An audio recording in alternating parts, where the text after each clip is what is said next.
Sa videong ito, bibigyan kita ng signs upang matukoy mo kung anong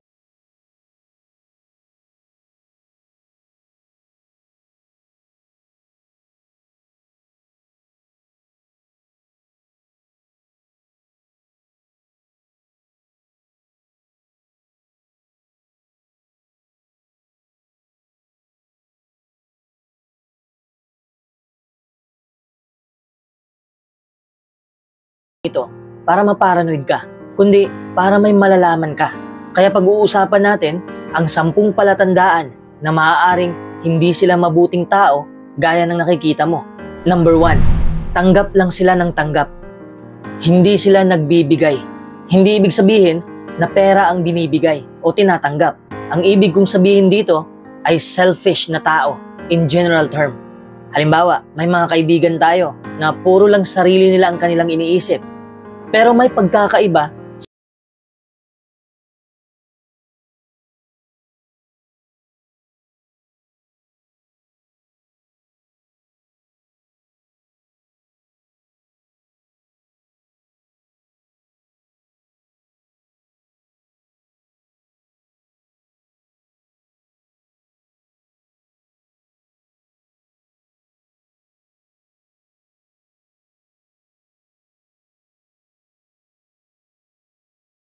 na kailangang maging perpektong give and take.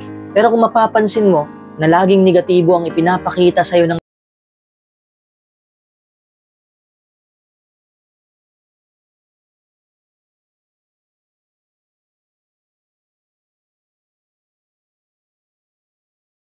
sa asal ng tao upang maprotektahan ang iyong sarili at ang iyong mental health. Number 2, binabaluktot nila ang katotohanan. Pagsisinungaling, panlilin lang, pagmamanipula. Ito ang ilan sa mga palatandaan na maaaring hindi mabuti ang isang tao. Pero alam mo ba kung ano ang mas masahol pa? Kapag binabaluktot nila ang katotohanan. Bigyan kita ng isang personal na halimbawa.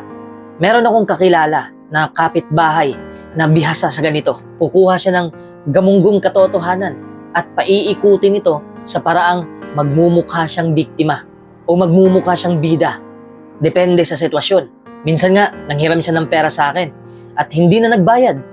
Nang minessage ko siya tungkol dito, hindi siya nagre-reply. At sinasabi niya sa iba na naniningil daw ako kahit ang dami ko ng pera. Wala akong pera. Ipon ko yung hiniram niya. Hindi ba't nakakalungkot yung ikaw na ang naghahabol sa perang pinaghirapan mo?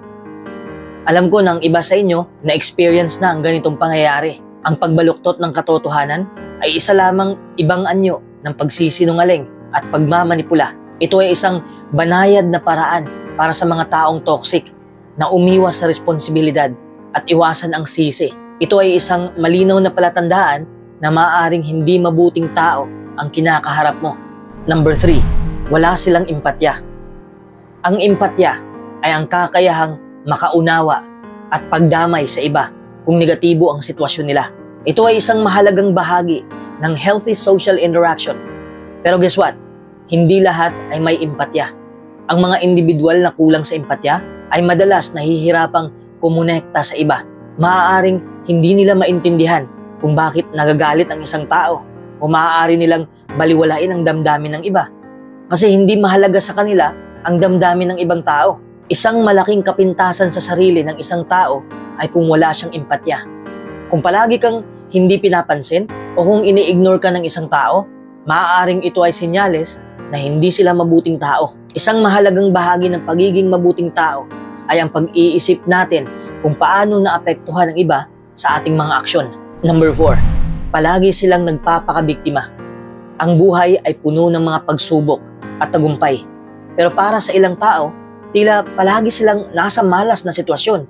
Ang taong nagpapakabiktima palagi ay karaniwang katangian ng mga taong hindi mabuti. Ginagamit nila ang kanilang kapalaran upang manipulahin ng iba, upang makakuha ng simpatya o umiwas sa responsibilidad. Hindi naman ito nangangahulugan na hindi nakakaranas ng tunay na paghihirap ang mga tao. Gayunpaman, kung may isang tao na palaging ipinapakita ang kanilang sarili bilang biktima, anuman ang sitwasyon, maaaring ito ay senyales na ginagamit nila ang kanilang pagiging biktima para sa pansariling kapakinabangan. Mahalaga na kilalanin at i-express natin ang ating mga struggles. Pero ang palaging pagiging biktima, ibang usapan na yon. Number 5, mainggitin sila. Ang konting selos o konting inggit ay normal lang naman. Naramdaman na natin lahat.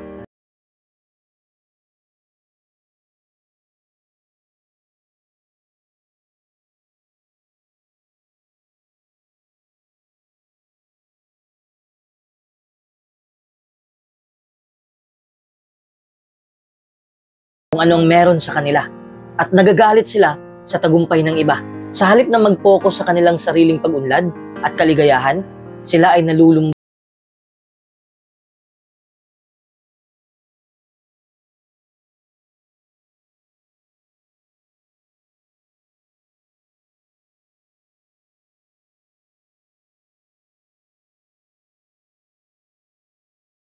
Iba ay tanda ng isang healthy at mature na individual.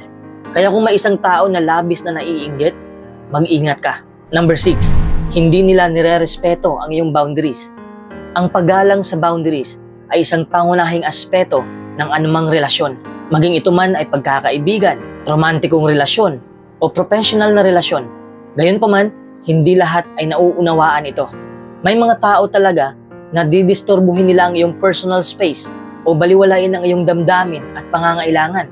Maaaring pilitin ka nilang gawin ang mga bagay na hindi ka komportable o kukulitin ka nila kahit gusto mo muna ng space o gusto mo munang mapag-isa. Ibig sabihin, wala silang respeto sa'yo at hindi importante sa kanila ang space mo.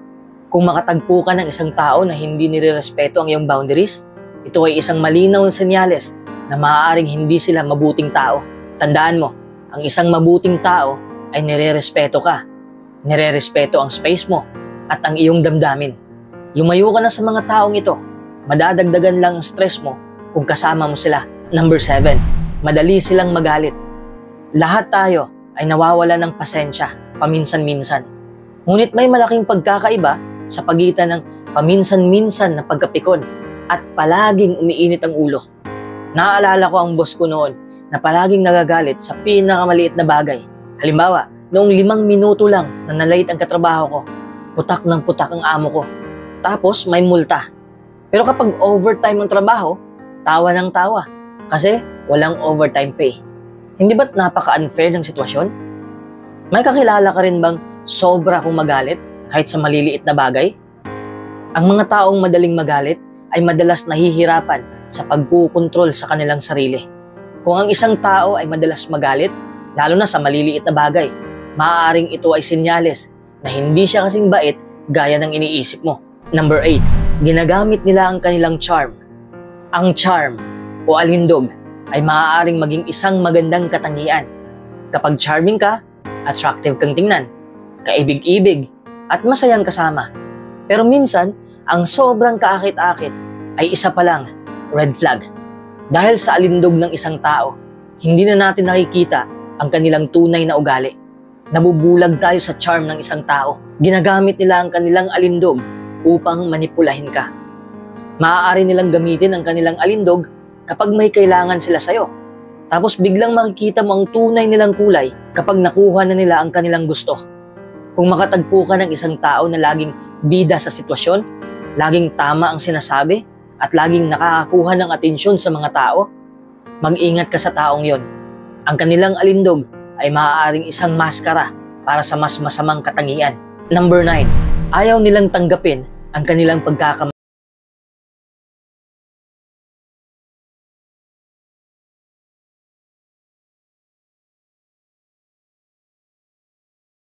Na hindi kailanman umamin na siya ay nagkamali. Palaging iniiwasan ang sisi o laging may dahilan.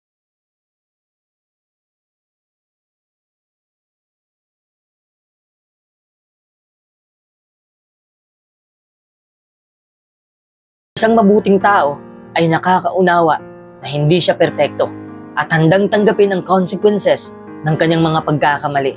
Kung may isang tao na hindi kailanman umamin na sila ay nagkamali, gusto mo pa bang manatili sa buhay nila? Number 10, kulang sila ng moral. Sa puso ng bawat mabuting tao ay may isang matibay na moral. Hindi ito nangangahulugang perpekto na tayo kung ganun. Ngunit meron tayong values na gumagabay sa ating mga aksyon at desisyon. Gayunpaman, tila ang mga moral ng ilang tao ay nagbabago-bago. Isang araw, ipinaglalaban nila ang katapatan. Tapos kinabukasan, nagsisinungaling sila para makuha ang gusto nila. Maaaring mangaral sila tungkol sa kabaitan, pero bastos naman ang ipinakita nila sa ibang tao. Kung ang isang tao ay kulang sa moral, ito ay isang malakas na senyales na maaaring hindi mabait ang isang tao. Because at the end of the day, a person's actions speak louder than their words. At kung ang kanilang mga aksyon ay hindi tumutugma sa kanilang ipinapahayag, nakuha mo na ang punto sa mga kilos nila.